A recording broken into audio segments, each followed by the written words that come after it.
Yeah. Stock pipe out, Keng open pipe in. Stock airbox out, ram air in. Stock radiator out, race power big row in. Yes, classmate, pinalitan na natin ang lahat ng to dahil sa kinokopya nating konsepto na napanood natin through online. Yung Indo na napanood natin na Aerox na 17, classmate, naalala nyo pa ba? Ang dami kasing naantig at gustong makita yung pinaka-final output natin neto. Ang latest nating update, classmate, ay pinalitan natin yung ating pipe ng Keng pipe. Yes, yung stock pipe, tinanggal na natin at nilagay na natin yung Keng pipe. Yun kasi yung nakita natin online, naka-open pipe kasi siya na silver, na sakto dun sa kulay na hinahanap natin. Buti na lang, meron neto si Keng pipe na pwede nating ipagaya. At dahil pang Raider carb ito, ay pinakopya natin to o pinakonvert natin kay Angel. Yes, si Angel o si The Modifier, dahil nakakatuwa na kaya niyang kopyahin o ibento ng napakadali lang. Yes, akala ko kasi mahihirapan pero binasic niya lang at mabilis niya lang tong nakopya. At pinasabay ko na rin sa kanya yung ram air natin. Yes, stock air filter out, ram air in. Kaya pinakopya natin sa kanya to at nilagay niya to sa compartment. Yes, classmate. Bakit nga ba sa loob natin nilagay, classmate? Dahil para to doon sa hindi siya mababasa ng ulan. Ako kasi yung tipo ng tao na gusto ko ginagamit ko yung motorsiklo. Yes, kaysa doon sa nakatambak lang sa bahay na tinititigan, mas gusto ko na sasakyan ko yung motorsiklo anytime. Mapaaraw man yan o mapaulan. Kaya salamat kay Boss Angel ng The Modifier sa paggawa ng ating motorsiklo. Kaya salute sa'yo, tol. Maraming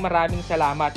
Kundi dahil sa kanya ay hindi natin makukumpleto ang pinasalpak natin. At dahil doon ay pinasalpak na rin natin yung ating radiator na race power. Ang kagandahan kasi nito, classmate, bukod doon sa tinatawag na big row, ay hindi rin mag-overheat basta-basta yung ating motorsiklo. At the same time, guwapo ang itsura, babagay yung itsura niya doon sa swing arm natin. At yung radiator coolant, classmate, ay pinapalitan na rin natin ng HRIC para mas sure ball na hindi tayo mag-overheat, classmate. At sakto, classmate, dahil dumating na rin yung titulo natin, AST ORCR na pinagbilahan natin. Kaso, nagtataka lang ako kung bakit parang ang laki naman ata ng papel na to. Medyo nahihirapan kasi akong ilagay siya sa compartment. Kayo ba, classmate? Ganito rin ba yung ORCR ninyo o yung titulin ninyo? Comment down below kung pareho tayo na kung saan is nalalakihan ngayon sa papeles ng ating motorsiklo. At ang next nga pala natin dito, classmate, ay yung kanyang race power na suspension na ilalagay natin dito. Napansin ko kasi na wala tong baso. Sakto, meron si race power na nilabas neto at ang tawag neto ay R+.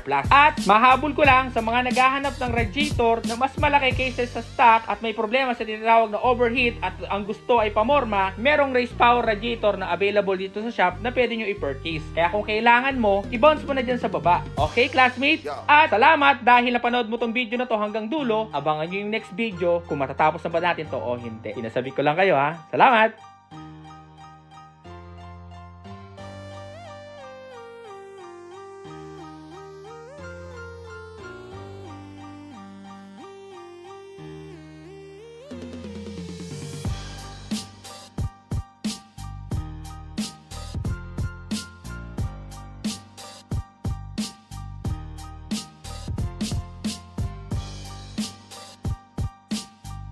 At kung interesado ka, classmate, punta ka lang sa comment section, nandun na yung link para maka-order ka na. At dun sa mga gusto magnegosyo, chat nyo lang to para makapag-order na kayo at makapag-umpisa na kayo ng negosyo o tinda sa mga bawat tindahan ninyo. Salamat!